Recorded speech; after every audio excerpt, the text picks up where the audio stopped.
नमस्कार बंधुरा मन्स kitchen with daily फुडे आपनादेर सबाइके जानाई आरो एकबार स्वागत। आज के आपनादेर साथे गाजर आलू और डिम दिए खूबই मजार एकटी नास्ता रेसिपि शेयर करब। जारा खूब झटपट नास्ता बानिये निते चान आशा करछि आजकेर रेसिपिटा तादेर काछे खूबই भालो लागबे। आसुन बंधुरा आर कथा ना बाड़िये रेसिपिटी शुरू करी। एखाने नियेछि दुटो बड़ साइजेर आलू और दुटो गाजर। आमी आलू और गाजरेर खसाटाके छाड़िये रेखेछि। एखन एरकम एकटा ग्रेटारेर साहाज्ये आलूटाके प्रथमे ग्रेट करे नेब। आलूगुलो ग्रेट करा हये गेछे। एखन एकटा बोलेर मধ্যে तुले निये कयेकबार जल पाल्टे पाल्टे धुए नेब और एकई भावे गाजरटाकेও ग्रेट करे निते हबे।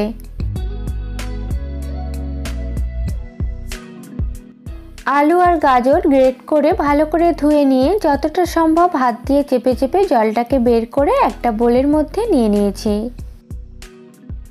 দুটো ডিম ফাটিয়ে দিলাম।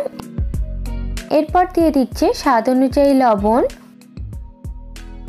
হাফ টিস্পুন দিচ্ছি গোলমরিচের গুঁড়ো, হাফ টিস্পুন গরম মশলার গুঁড়ো, হাফ টিস্পুন দিচ্ছি চাট মশলা আর হাফ টিস্পুন জিরে গুঁড়ো,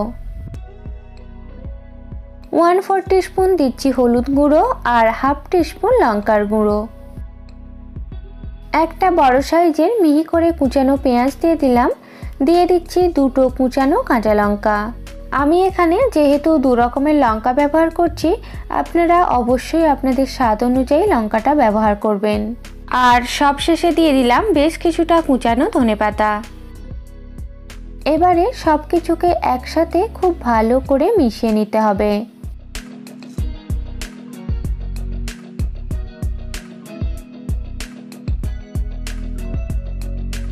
सबकिछु खूब भालो करे एकसाथे मेशानो हये गेले एखाने नियेछि 1/3 कप मयदा। आमी अर्धेकटा प्रथमे दिচ্ছি परे अर्धेकटा व्यवहार करब। बाकी अर्धेकटा मयदा दिए दिलाम।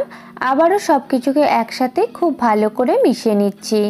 আমার রেসিপিটি আপনাদের যদি ভালো লেগে থাকে অবশ্যই একটা লাইক করবেন আর আমার আন্তরিক অনুরোধ রইল আমার এই ছোট্ট চ্যানেলটি সাবস্ক্রাইব করে নেয়ার, পাশে থাকা বেল আইকনটি প্রেস করে অল করে দেবেন আমার পরবর্তী ভিডিওগুলি সবার প্রথমে দেখার জন্য। আর মাখাতে মাখাতে যদি মনে হয় আপনাদের আরও ময়দা লাগবে তো আপনারা দিতে পারেন। সবকিছু খুব ভালো করে মাখিয়ে নিয়েছি। ঠিক এই রকম আঠালো করে মাখিয়ে নিতে হবে। এরপর একটা ফ্রাই প্যান গরম করে নিয়ে দিয়ে দিচ্ছি 3 টেবিল স্পুন মতো রিফাইন্ড অয়েল।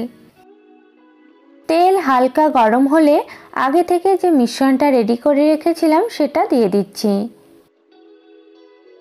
তেল খুব বেশি করে গরম করে নিয়ে মিশ্রণটা দেওয়া যাবে না।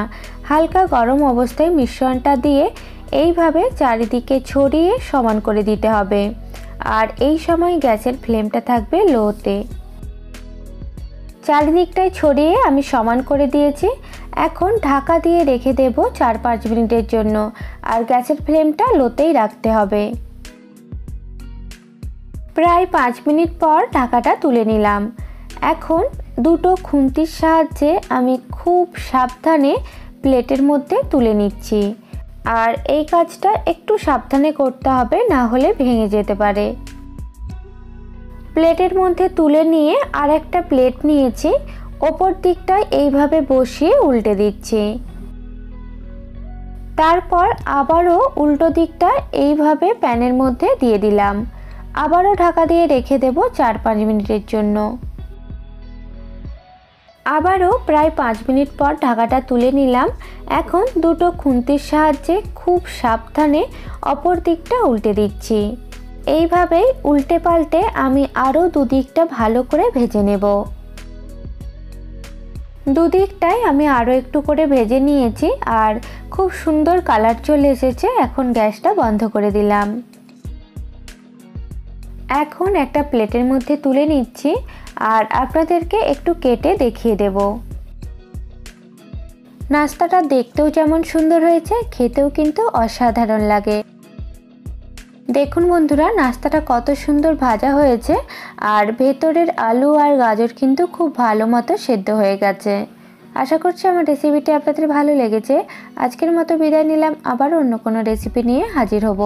ভিডিওটি শেষ পর্যন্ত দেখার জন্য আপনাদেরকে অসংখ্য ধন্যবাদ।